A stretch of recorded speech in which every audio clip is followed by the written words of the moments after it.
Привет, друзья! Сейчас главные новости Европы. В Брюсселе прямо сейчас активно обсуждают возможные экономические шаги, и при Урсуле фон дер Ляйен Евросоюз впервые всерьез анализирует, какие именно инструменты можно использовать в отношениях с Соединенными Штатами Америки и Китаем, не ограничиваясь пошлинами, а опираясь на технологии и потенциал рынка Европы. И это еще не все. В Германии резко падает доверие к правительству Фридриха Мерца, так как уже есть сигнал, что экономика не разгоняется, реформы стоят на месте, а недовольство населения, бизнеса и финансового сектора растет. Сегодня становится ясно, что Европа ищет дополнительные инструменты по внешней политике, в то время как внутри Германии сохраняется повышенное общественное внимание к экономическим процессам. Здравствуйте, обо всех этих последних событиях Европы коротко расскажу буквально за несколько минут.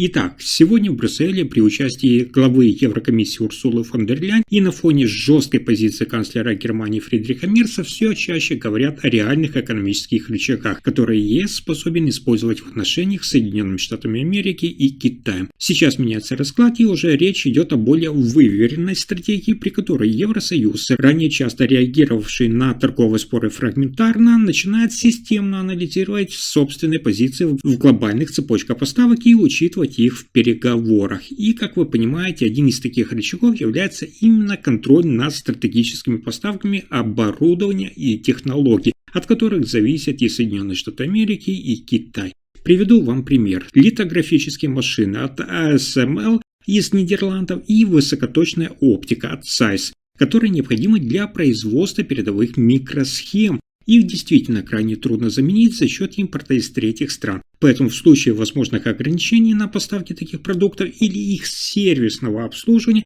это может заметно повлиять на темпы развития полупроводниковых отраслей у партнеров. И я еще хочу обратить ваше внимание, что самой мощной мерой считается не просто запрет экспорта, о котором я только что рассказывал, а то, что можно назвать рычагом обслуживания. То есть многие сложные машины требуют регулярного техобслуживания, обновлений и запчастей. Если европейские компании в рамках правовых процедур будут вынуждены приостановить эти услуги, эффект для американских и китайских предприятий может оказаться более значительным, чем от традиционных торговых пошлин. Помимо этого, Брюссель также рассматривает возможность условного доступа к рынкам. Что я имею в виду? Если иностранные компании хотят продавать высокотехнологичную продукцию в Европейский Союз, они должны вступать в равноправные совместные предприятия с европейскими партнерами.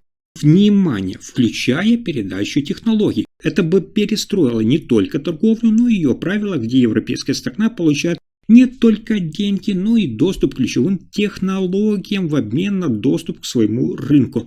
Еще один инструмент – это регуляторные стандарты и закупки. Например, ЕС может использовать собственные нормы по экологии, безопасности и цифровому рынку так, чтобы они фактически меняли условия конкуренции и ограничивали выход на рынок товаров из стран, например, из того же Китая. Такие решения формально направлены на защиту потребителей, то есть нас с вами, и стандартов, а на практике они ограничивают доступ на рынок продукции, не соответствующей установленным требованиям.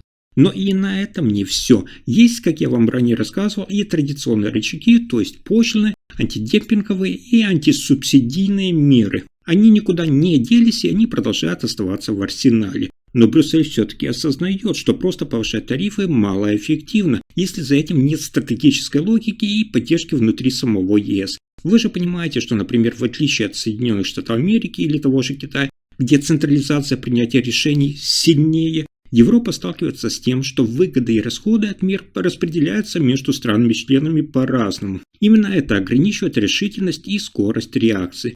История показывает, что торговые споры неоднократно становились фактором заметных изменений в мировой экономике. Помните, как в 2010-х годах американские пошлины на сталь и алюминий уже заставляли страны ЕС вводить ответные меры. И тогда стратегия защиты рынка вызвала длительную напряженность. Сейчас же Брюссель пытается опираться не только на зеркальные пошлины, но и на структурные рычаги влияния, которые на самом деле менее заметны на поверхности, но порой куда глубже влияют на технологические цепочки. То есть сегодня мы с вами видим, что политически это отражает смену парадигмы, когда Евросоюз перестает думать только о защите собственных компаний в рамках ВТО и начинает учитывать взаимные зависимости. То есть не только Европа зависит от внешних товаров и технологий, но и Соединенные Штаты с Китаем зависят от европейских поставок. Эти взаимные зависимости постепенно формируют новую логику экономических переговоров. И, наверное, самое главное, на что я хотел бы обратить ваше внимание, это то, что даже самые мощные рычаги, о которых я только что вам говорил, теряют эффективность, если ЕС действует фрагментарно. Исторически Европа сильна только тогда, когда демонстрирует единую и общую стратегию. Из прошлого опыта видно, что когда страны-члены действуют разобщенно, даже хорошие меры остаются частичными или не реализуются вовсе. Таким образом, сегодня Брюссель не ищет резких или одномоментных решений, а формирует новые экономические инструменты, опираясь на сильные сегменты экономики и позиции в глобальных цепочках поставок. Да, мы с вами уже не видим быстрого того эффекта, но это может изменить логику экономических переговоров с Вашингтоном и Пекином в ближайшее время.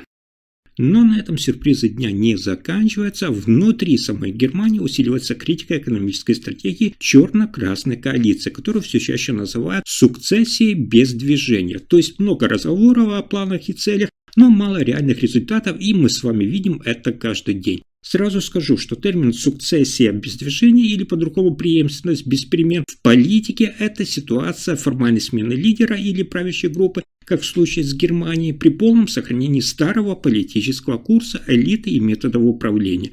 То есть сегодня экономический рост остается слабым, инвестиции тормозятся, а производительность не успевает за конкурентами. В результате Германия, еще раз напомню, крупнейшая экономика Евросоюза, оказывается на перепутье, не способна быстро адаптироваться к новым мировым вызовам. Намек прозвучал и от экономистов и бизнес-ассоциаций, которые указывают, что за последние годы реальный рост немецкой экономики снизился до уровня близкого к нулю, тогда как конкуренты, наоборот, наращивают темпы. Например, в прошлом году ВВП Германии рос меньше, чем в среднем по еврозоне, а инвестиции в основной капитал были ниже, чем даже у Франции и Италии. Это значит, что не только скорость роста низкая, она ниже, чем у прочих крупных экономик Европы.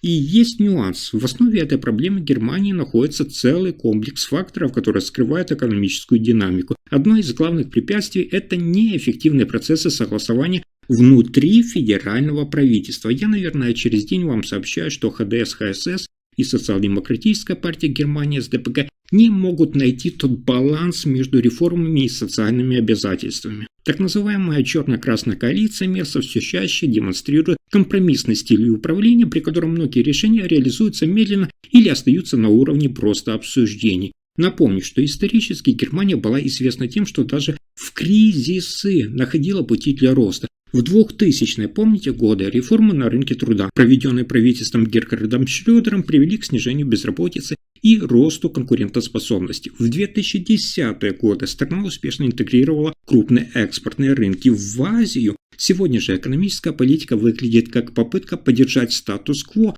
но при этом, как ни странно, не создавая новых драйверов роста. Канцлер Фридрих Мерц ХДС признал, что Германия сталкивается с проблемой низкой производительности и отставания в инвестициях. Он указывает, что для выхода из этого тупика требуется ускорение цифровой трансформации, инвестиций в образование и инфраструктуру, а также улучшение условий для малого и среднего бизнеса. Однако же мы с вами видим, что конкретные шаги пока звучат как планы на бумаге, то есть даже без четкого графика и финансовых обязательств. Со своей стороны, часть экспертов считает, что правительство Мерца слишком медленно реагирует на вызовы глобализации. Сегодня в мире, где конкуренция формируется не только качеством продукции, но и скоростью внедрения инноваций, Германия теряет прежние преимущества. Вот вам очевидный пример. Сектор цифровых услуг, где немецкие компании все еще уступают американским и тем же китайским гигантам как по капитализации, так и по глобальной доле рынка. Аграрные и промышленные секторы также сталкиваются с проблемами. В сельском хозяйстве фермеры жалуются сегодня на высокие затраты, сложные регулятивные требования